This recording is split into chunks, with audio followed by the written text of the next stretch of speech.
Jadi dia pengendara, dia kaget ada lubang, dia menghindari, kemudian dia nabrak bahu jalan, keluar ini. Kami kan melakukan penyelidikan tuh.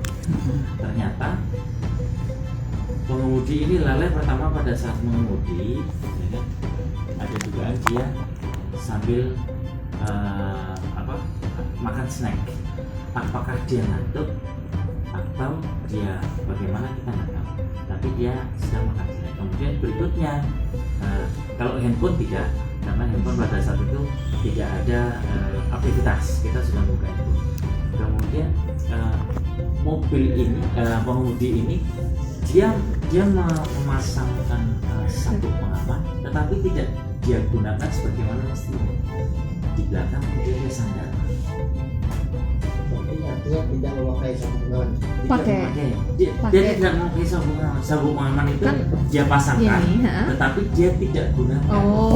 Hanya dia sandarkan.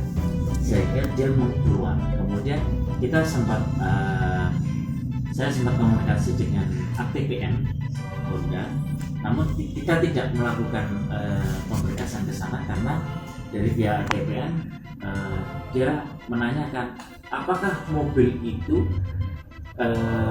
secara rutinitas haruatnya, pemeliharaan dan perawatannya dia ikutin anjuran ATPM atau tidak.